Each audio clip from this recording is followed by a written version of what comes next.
So good evening, everyone. I'm Brian Wallace. I'm joined by our outstanding assistant principal, Sharice Nelson. Our other assistant principal, Ms. Lynn Trombetti, cannot make it for other urgent reasons. And we have some people working in the background. We have Amy Gade, our school nurse, with us as well. And we have some people working in the background who are helping us out as well, including our wonderful secretary, Ms. Tancredi. So we want to thank you for joining us for our town hall meeting for hybrid reopening.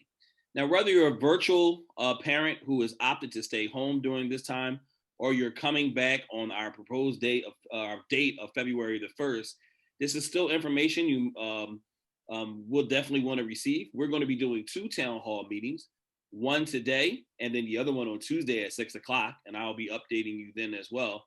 And we'll give out information about both models. So this is mostly for hybrid, but however, we will be talking a little bit about our remote model as well. So welcome, and we're going to start our slideshow. As we come back, we're going to make sure that we provide an outstanding education to the best of our ability, but we also going to make sure that we put safety first. And we have to make sure that we do three things, and we're going to call it the big three. Now, obviously, we have a time where we're talking to mostly parents and students at this time. We'll do another fun presentation for the students to sort of cover some of the same material. But there are three things that we are definitely our must-haves. We must make sure that students wear a mask at all times, and that is very important. Now, obviously, there'll be times where you may have to remove your mask, but we will do that when we're eating, drinking, or maybe clearing your sinuses or something like that. But in the school, 100% mask environment at all times.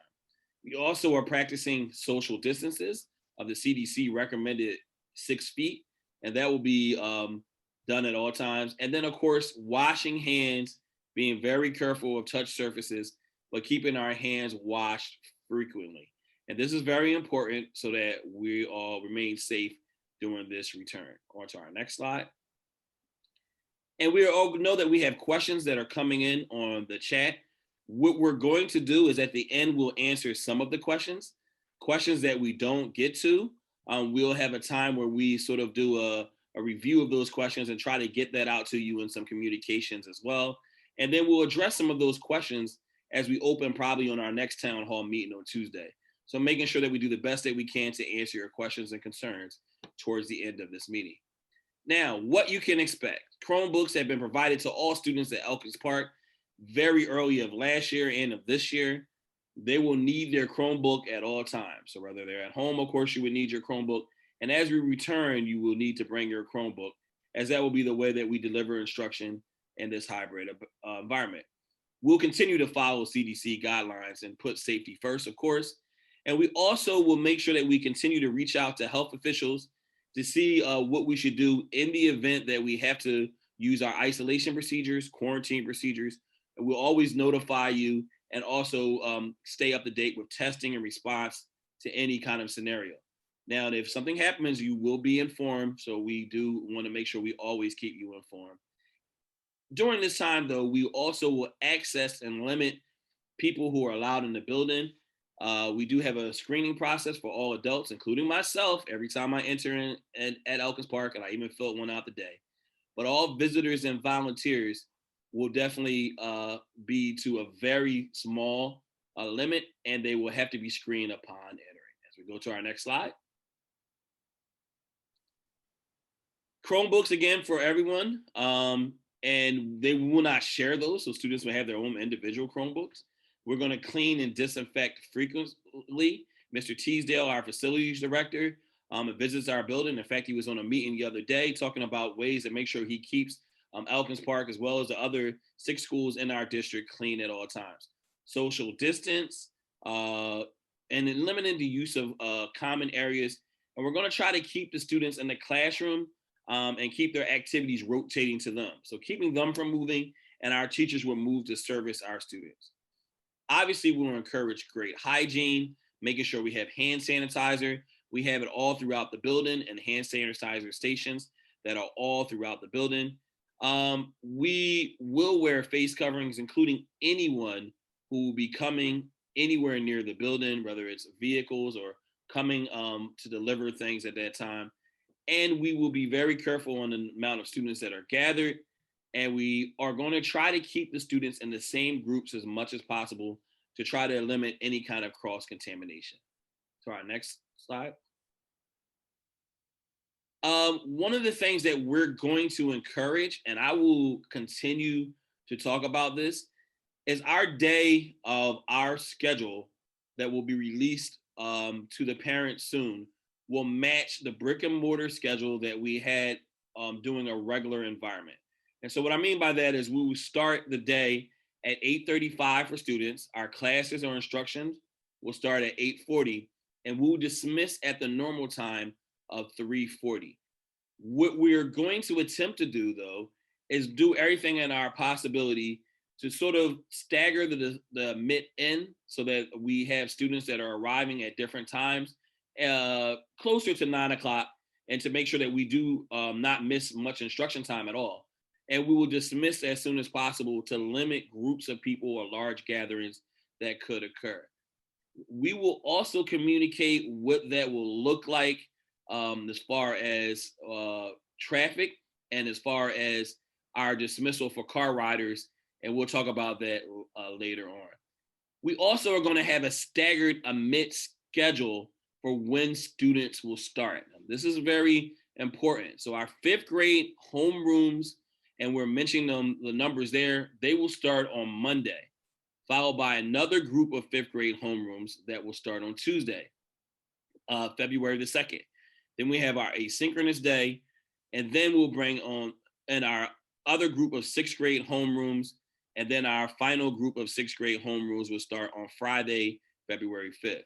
Now, you will receive communication from the teacher as well as me well in advance so that you know exactly the day that is slated for your return.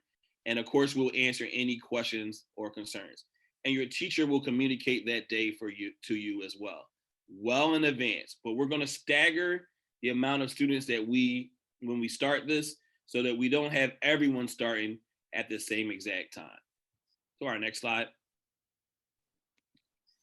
The days of instruction will look sort of the same way they do in our remote model that we're doing now.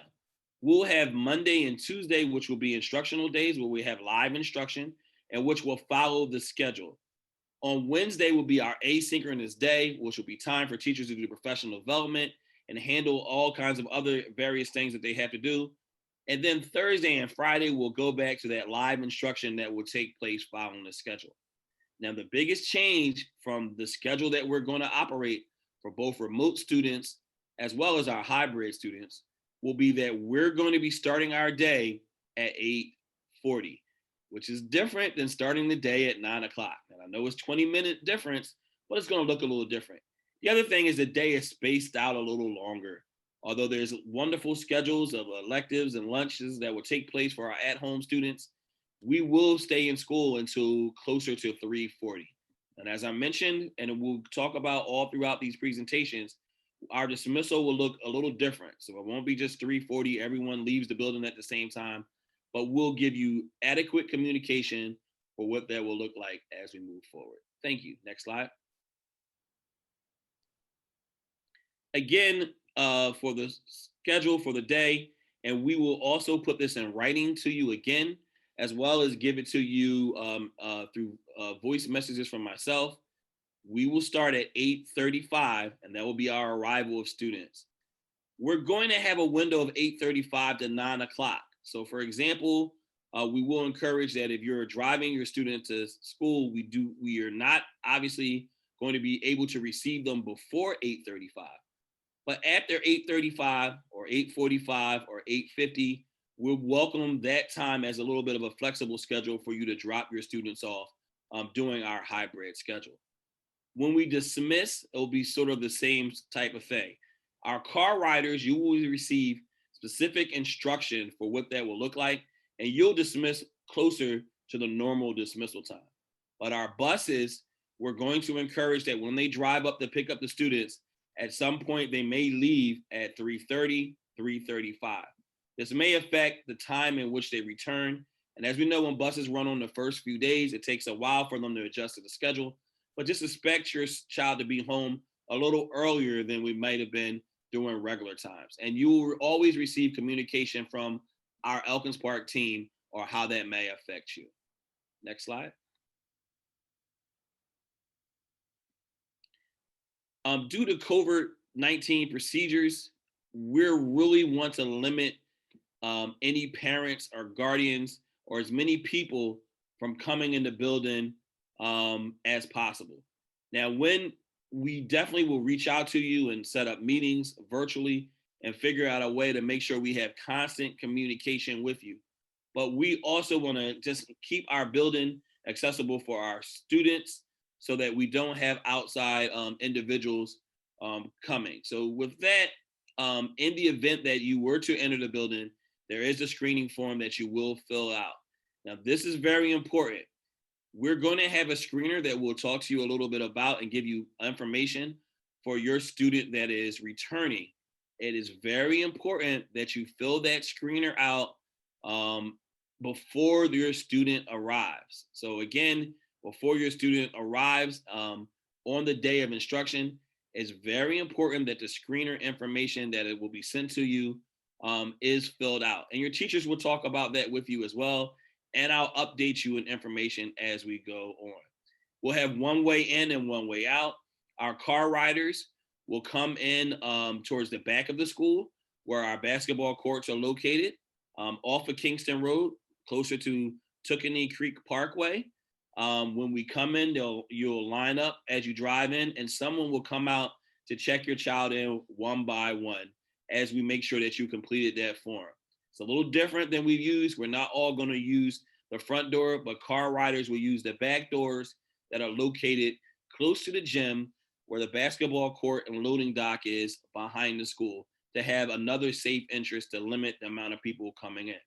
Our bus riders, same exact thing. Before your student gets up and goes on the bus, please make sure that you have filled out those wonderful forms so that your child has been cleared to come in, because we're going to check off those students before we admit them to the building. So if you fill it out as a little smoother, we will check every bus student as they come off. They will most likely enter into the front of the building to start our day. So the bus loop in the front, and there will be another video that we'll show to the kids and parents as well, will be for our buses, and the back of the school will be for our students. Now, we realize that on the first day, we have a bunch of fifth graders that it will be their first time ever coming to Elkins Park. So we'll be doing a video of a virtual walk through Elkins Park, which we distribute through the teachers to you so you can see what it looks like and get the feel of Elkins Park from there. Next slide. And of course, we're going to add a wonderful map there so that you can see where you're coming in and how you're entering our famous bus loop on one side in the green. And then you can see how the cars come in on the loading dock on the yellow. One thing to keep in mind is we're also going to make sure we alert the community, and we're going to be mindful of our neighbors. We're going to try the best not to block off the streets, doing admit and dismissal to the best of our possible. And so we want you to be mindful of that. So showing up early if you're a car rider, probably not a good idea. Or showing up late to pick them up, obviously in the afternoon could present a problem. In the morning, not so much. So the later you arrive, that actually want to be a bad thing. So for example, we start at 8:40. If it works better for you with the traffic to come closer to 8:50, that is acceptable and actually encourage to limit the people we have entering the building at one time. All right, next slide. And again, we will give you specific directions that we'll hand out, which we have there, for which way to enter in from Tookaney Creek Parkway. And we're going to say, do not enter in the front of the school, do not park in the parking lot. With the teachers back, it's going to cause a lot of congestion when we're trying to move the students in the building in a timely way. And we also will give you these same directions for how we want you to dismiss. Next slide. And so for lunch will look a little different. One of the things our wonderful board of directors brought up is hybrid education, although different from remote education, is not the same as regular education. And what I mean by that is it's going to look a little different. And for the students, it's going to feel a little different. Actually, this week we have wonderful students that are at Elkins Park, and they're actually pretty happy following the rules. And we have had no incidents because of the fact that the students really adjust very, very well. But it's going to look and feel different. In our lunchroom, we have eliminated lunch tables. We have put up some wonderful barriers to make sure that we don't have a spread that way. And we're making sure that students sit in their individual lunch chairs, which we can keep clean. Our lunches will shrink because of the size of people who are returning. We'll have no more than 80 people at every lunch. We'll make sure that we clean before the next group comes in, and we have some staggering lunch times that will arrange for that. So those are some things that we will do to make sure that we keep our students safe during lunch. One thing that was to make sure we remind parents of, we also, for some students, will be sending Wednesday's lunch home on Tuesday. It will be a lunch that won't spoil, no milk involved, probably some water, but we'll give those out before we leave lunch on Tuesday. So those students can have that wonderful lunch who are in returning on that Wednesday of asynchronous instruction. Our next slide.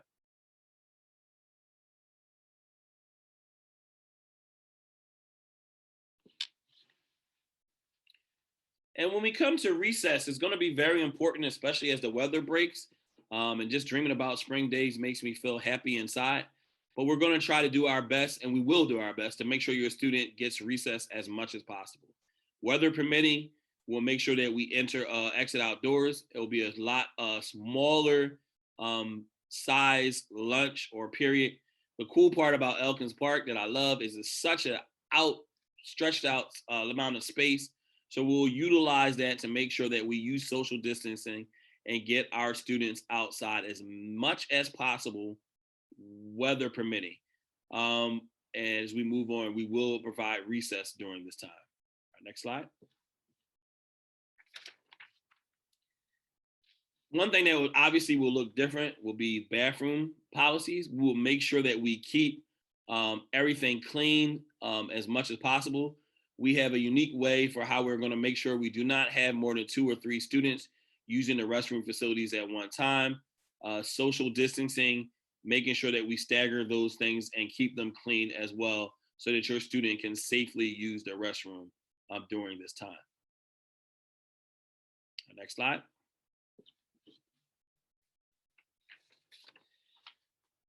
One of the things we need your help with is to make sure that if your student is experience any symptoms, that we do not send them to school. This is very, very important. And I'll to talk to you a little bit about these COVID symptoms, as well as how we will be treating any of the ones that we see. Our wonderful nurse, Miss Amy Gadea. Yes, hi. Thank you for coming out tonight to listen to this presentation. I just wanted to say that if a student should come to school feeling fine and then start experiencing any kind of respiratory or any kind of symptoms that are on the COVID list, the teacher will be calling the nurse's office and telling them about the student, and the nurse will come up and get the student ourselves, and bring them down to the nurse's office and assess them further to make sure that what kind of symptoms they are, and just to clarify everything and do a assessment. And if the nurse who is on duty, me or another nurse, feel that the student is presenting symptoms of COVID, we will contact the parent, ask the parent to come and pick them up, and take them to see their doctor. I also will give them paperwork to give to the doctor to fill out if needed. And then we'll ask you to please take your child to the doctor, get checked out by the doctor, just to have them make the diagnosis. And if the doctor feels that it's not COVID related, you just need to get a note from the doctor, and they can come back to school the next day if they're feeling fine. Otherwise, you would do whatever the doctor tells you to do, and then I will follow up with you, or the nurse that's on duty will follow up with you on the next day, just to see how things are, what the doctor has to say. And If the student is diagnosed with COVID-19, you will follow the rules of the Montgomery County Office of Public Health guidelines.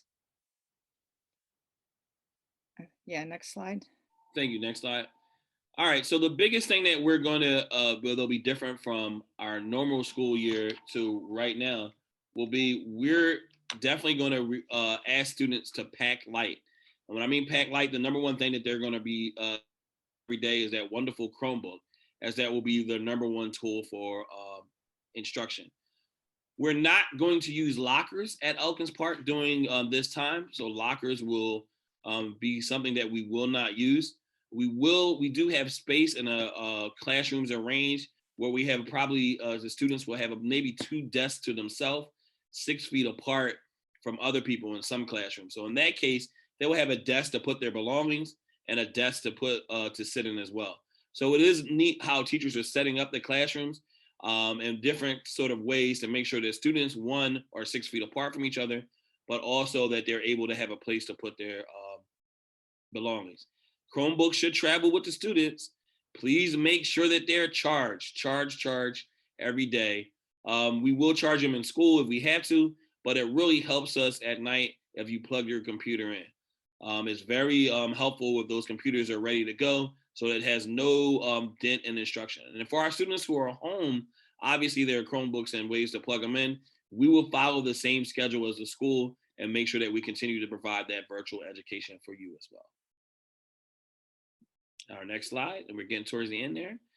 When we travel the building or we're back in the building, it's very important, and it will please remind your child, and we will, that we walk in single file lines, 6 feet apart, following all guard lines. We have inside of our building already direction arrows, spacing icons to make sure that we're reminding people to stay socially distanced at all times. We also will make adjustments as far as entryways and hallways. We have up stairwells and down stairwells, as well as everything that we can to make sure that traffic flows smoothly through Elkins Park. Teachers will travel. Students usually will remain in their classrooms, except for lunch and recess and any other extremely special occasion in which we will follow CDC guidelines. As we get to the end, that sort of covers our town hall information. As you know from me, if you dealt with any of us, me, Miss Gadea, Miss Nelson, or Miss Trombetti, or Miss Tancredi, if you, or even our other outstanding secretary, if you reach out to us, email, we will call you back, we will contact you, or email you back. We are here for you. My goal is, I think we are as always to make Elkins Park the best 5th and 6th grade experience that I can, even in these very unusual times. So we have 11 questions in the chat. We're going to try to get to as many of them as we can. It's about 6:28, so we're going to spend a few minutes answering some questions. If we don't get to your question, we will try to make sure that we answer your question either in writing to everyone or individually if it's more of a personal matter question. But we want to make sure that we answer those questions as possible. So Ms. Nelson will begin the reading off of the chat, and we'll answer some of those questions that are in there at this time.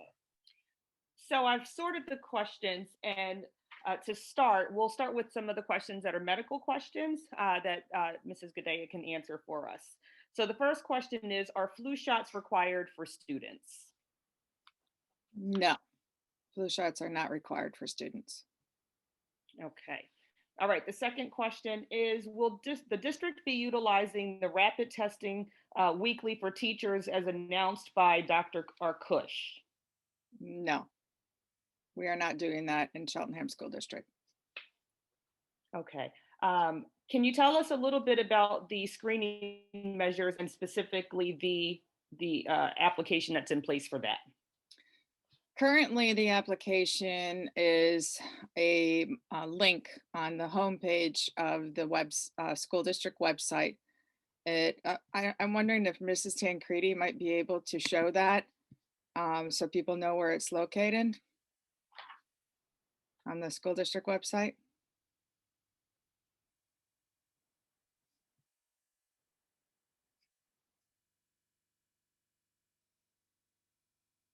Sorry, Mrs. Gooday, I don't know how to get to it from here. Oh, okay. Maddie, if you go back to that last slide that we have, we'll just talk through it and then we'll make sure that we give a stepper for how to make sure you get there. Okay. All right. Well, there's a link that says COVID monitoring form on the homepage of the school district website under the school district's reopening plan. And you would click on it and a Google Doc form will open up and we'll ask you questions. We'll ask for questions as far as contact information, if you're a visitor or a parent. And then the next page of it will ask you what building you are visiting and then go through a series of health questions. And then you will submit it and it goes to a form that the nurse is monitoring, which all the nurses in the district are monitoring at this point in time. By the time schools, the students for February 1st come in, it might be a little bit of a different way to monitor. It might be like an actual app that the school district will provide that information from the administration building with how to download that app and fill it out every day as your student comes into school. Is that correct, Mr. Wallace? That is correct. Yeah. And then we also will make sure we update you on how to do that, because the very first day, your student will, if they haven't filled out the screener, will not be admitted. We'll fix it. So we'll call you or we'll ask you from the car to fill it out real quick. And by the second or third day, you'll be in the swing of it and know all real well how to make sure you fill out those requirements. All right. So our next questions. Okay. So the next question is the screening online or is it a paper copy? And I believe you've addressed that in discussing the application for that. And then the next question is, what is the percentage rate of COVID positives before the school is shut down? I do not know the answer to that question. That would be more of an administrative question, I think, from the. And I'll find that out and respond to that question. That is a very good question. I know that the threshold is not as low. So if we have, and I heard them talk about this at the board of directors meeting, if people show up positive, then that's taken very, very seriously. And it could mean that we will have to go virtual for that next day. But that will be communicated through the board of directors, definitely through Dr. Marseille. And I'll try to get that information of the percentage to you. That's a very good question. And I do know, just to add on to that, some of the guidelines have shifted. And so it becomes more of a case by case and school by school determination that, depending on the number of students in the school, how many students were exposed. So some of it is done in consultation with the health department and then making a determination on what needs to happen with the school. Okay, so that looks like our last question that is medically related.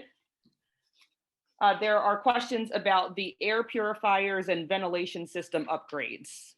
Our outstanding superintendent just sent me a message. It's 5%. So that's according to the latest CDC guideline. You can also find some of these on our website as well as the school district homepage, where we'll give you some of those guidelines. So that is the percentage where alarmed. So that was just our superintendent that got that information to us that quick. And our last question. Okay, we have a couple of questions about the schedule. Is the brick and mortar schedule going to be different from the current virtual schedule? That is a very good question. Yes, and this is a big difference. And just to clear up the percentages, we'll make sure that we have that written information for you that the superintendent is informing me of it. So if we have cases at Elkins Park, we will let you know immediately. And of course, one case will be of alarm. And as those cases go up, the superintendent will make the decision of whether we should switch virtually, which could happen. Right now, we have updated information for what the cases are in Montgomery County. And we also are watching that because that also could affect whether or not we were virtual or hybrid. And that's information first given to us by our superintendent. The biggest change in the new schedule, and it affects high school students more than it will affect EP students, is the start day. And I know that doesn't sound like a lot because we're talking about 20 minutes, but just remember, in the virtual schedule now, we start at 9 o'clock. When we switch on February 1st, the start day will be closer to 8:40. In fact, it will be 8:40. And for those students that are riding the bus and getting in the car, that's going to make a big difference. So even my own personal daughter, her start time is 8:30 in her school, but it's a little different from her rolling out of her bed at 8:10, walking downstairs, I guess, brushing her teeth and logging on. So that is a big effect to students and that time. So we start earlier. The other way is the day is a little different. So for example, lunch will be our normal time of lunch, which is now like about 50 minutes, which is a little different virtually. Our periods for math will stretch out a little longer. Our periods for literacy will stretch out a little longer. And the end of our day will be closer to 3:40. And that looks a little different than our virtual schedule. So that's the biggest difference. Our virtual schedule and our in-person schedule will match identically. So if you're used to things ending a little early and starting a little later, that is the biggest adjustment for both our students that are returning and our students who are at home. That's a fantastic question. So we've gotten to the end of a lot of our questions. We will make sure that we filter through those questions and answers as well to make sure that we address anything that we weren't able to discuss during this town hall. The biggest thing to remind our students of is two major things. One is the Elkins Park staff, the school district of Cheltenham, and the entire community is working to make sure that we provide the best education for your child, whether it's virtually, meaning that you opted to stay home, or you're returning for hybrid instruction. We're working to make sure that is what our goal is. And then the second thing is what our board of directors, one of them reminded us of, is that this is not going to look the same as regular day-to-day instruction would before the pandemic started around March of last year. So it's going to be school, we will be back, but it will look a little different, it will feel different. But we'll try to do everything in our power to make sure that we deliver the best. I want to give Ms. Nelson and Ms. Gade a chance to add anything that I might have missed. I just want to say that for all of you whose students are returning to hybrid learning, we are looking forward to seeing their faces. We love children, and not seeing them every day since March has been very difficult, and we are really looking forward to working with them. And if there are families that are here whose children are remaining virtual, please know that we will continue to take care of your children as well and make sure that they feel a part of our Elkins Park community. I just want to say ditto to everything Mrs. Nelson said. So I look forward to, remember, if you need us, reach out to us. We'll get back to you. We are here for you. We serve you, and we're excited about serving your children, even in these unusual times. But we're excited, and we are here for you. Have a wonderful, safe evening, and I look forward to seeing you, whether in person or virtually, soon. Take care.